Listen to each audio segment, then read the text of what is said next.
안녕하세요. 프리치커피 박근하라고 합니다. 이 수업은 에스프레소에 관련된 내용입니다. 제목은 에스프레소 A to G. 좋은 커피를 추출하기 위한 고민을 여러분과 함께 나누도록 하겠습니다.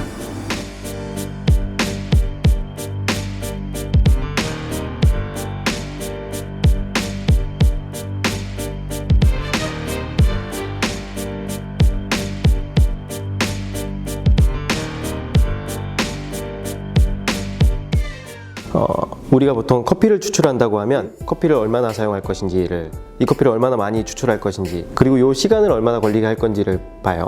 그 다음에 이 전체 프로세스를 몇 도의 물로 추출을 할 거냐. 이거는 주로 커피가 가지고 있는 수용성 물질을 추출하는 방식이에요. 근데 에스프레소는 여기에 압력이라는 다른 조건이 하나가 더 추가가 됩니다. 수용성 성분 플러스 지용성 성분이라고 하는 다른 성분이, 지용성 성분이 굉장히 많이 추출이 되죠. 시간이 줄어들었다는 거는 굉장히 큰 장점이 되는데, 그러니까 커피 한 잔이 추출되는 데까지 30초면은 얘기가 끝난단 말이죠.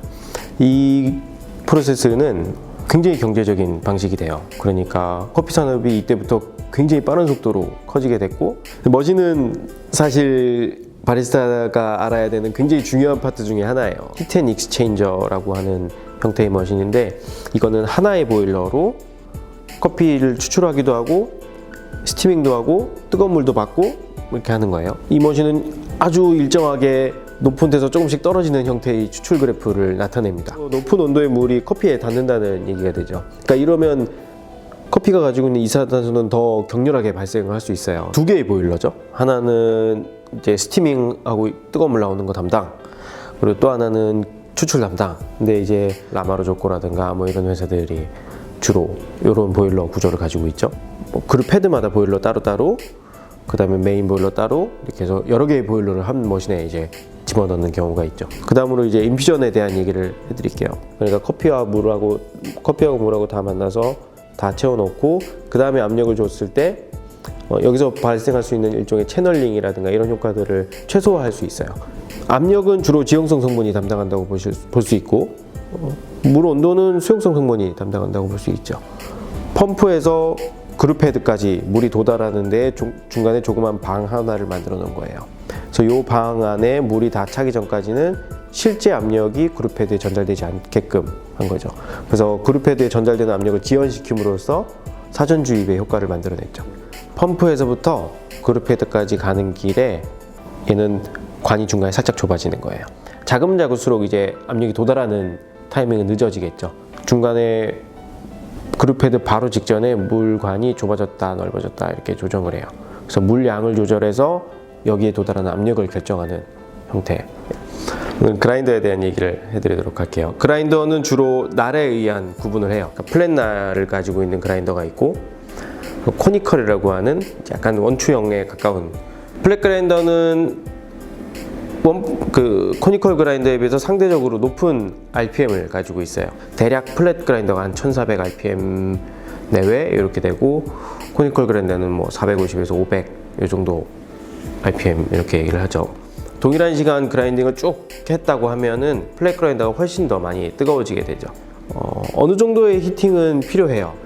이거를 경험을 해보면 겨울에는 추출이 잘 안 되는 것 같고, 상대적으로 여름에는 추출이 좀 더 빨라지는 것 같고, 이런 느낌들을 받게 되는데, 토출구 앞에 히팅 팬을 대는 그라인더들이 하나 둘씩 만들어지고 있죠. 그라인딩 됐을 때 나온 원두, 파우더의 온도를 올리겠다는 얘기예요.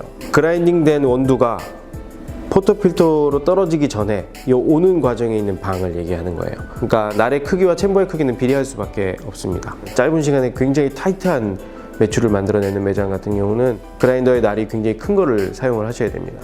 하루 종일 계속 일정한 정도의 손님을 두고 있는 이런 매장의 경우는 큰 날이 오히려 도움이 될 필요가 없죠. 내가 목표한 입자, 그러니까 내가 목표한 파우더의 크기가 7이라고 가정을 하면 7보다 작은 애들이죠. 추출에서의 홀딩 타임을 만들어주는 거예요. 첫 번째가 높은 수율을 만들어낼 수 있어요. 그죠? 다양한 향미들을 표현하는 데는 이쪽으로 훨씬 더 유일하다고 볼 수 있어요. 자, 오늘은 기본적인 추출 동선 회사에서 포토필터를 뺍니다. 온도를 움직이는 레벨링이 있고, 옆을 쳐주는 태핑이 있는데, 이렇게 여기는 이제 커피가 나오는 추출구이기 때문에 되도록이면 닿지 않게, 그리고 수평으로 눌러주시면 됩니다. 포터필터가 부딪히거나 이래서는 안 됩니다.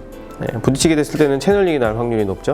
네, 오늘은 커피의 선택에 대해서 말씀을 드리겠습니다. 커피를 선택을 하면 그거에 따라서 내가 사용하는 장비를 이제 교체를 해야 돼요. 필터 바스켓을 어떤 거를 사용할 거냐. IMS타에서 만들어진 필터 바스켓이 있고 또 하나는 VST 필터 바스켓이 있어요. IMS는 좁아지고 VST는 거의 일자로 떨어집니다. 따라서 VST 하단부가 구멍이 훨씬 더 많고 IMS는 그거보다 좀 적은 편이에요. 밑으로 내려오는 부분에 구멍이 적은 숫자의 구멍이 있다면 훨씬 저항이 클 거예요. 구멍이 더 많다면 저항이 확실히 적겠죠. 낮은 배전도의 커피는 VST를 쓰고 높은 배전도의 커피는 노멀 바스켓이나 혹은 뭐 IMS 바스켓이나 이런 걸 쓰면 된다. 이런 결론이 나오죠. 오늘은 이제 추출 레시피의 확립에 대한 16g을 담기 위한 필터 바스켓인데 거기에 한 20g 이렇게 담는 그런 실수를 하는 거예요. 아무것도 모르겠다 그러면 그냥 아주 심플하게 곱하기 2 해서 나오는 양을 보면 되겠습니다. 배전도가 아주 낮은 편은 아닙니다. 그래서 저는 개인적으로 IMS 필터를 사용하도록 할 거예요. 대략 35g까지 추출을 했는데 시간은 32초 정도가 나왔어요. 그럼 이제 27초 정도의 커피가 나왔는데 이게 내가 목표한 커피의 맛이 맞다 그러면 이제 그때부터는 이렇게 고정을 해서 가는 겁니다. 오늘은 이제 추출 수율에 관한 얘기를 해드릴 거예요. 그러니까 바디는 이 커피가 가지고 있는 고유의 향미, 농도는 내가 받은 이 컵의 액체에 대한 얘기예요. TDS 수치가 얼마나 높은가 이 음료의 이게 이제 농도고, 수율은 내가 사용한 커피에서 얼마나 많이 가지고 나왔는가예요. 이 에스프레소에 있어서 퀄리티 컨트롤을 하는 데는 굉장히 큰 도움이 될 겁니다. 18%에서 22% 정도의 추출 수율을 가진다고 하면 그거는 정상 범위라고 얘기를 하고 18%보다 덜 추출이 되면 이거는 언더 익스트랙션이라고 표현을 하죠. 그리고 22%보다 더 많이 추출했을 경우는 뭐 오버 익스트랙션 혹은 뭐 과다 추출 이렇게 표현을 합니다. 커피를 잘 저어주고 체결을 합니다. 조심해서. 지금 이 커피의 TDS 함량은 9.1이 나왔습니다. 이 정도의 픽스를 했다면, 이 정도의 내가 추출 레시피를 잡았다 이렇게 한다면 이 정도 수율이 지속적으로 비슷하게 나와야겠죠. 그래서 이거는 가능하면, 만약에 장비를 가지고 계시다면 가능하면 매번 체크를 해보시는 게 매우 도움이 될 거라고 생각을 합니다.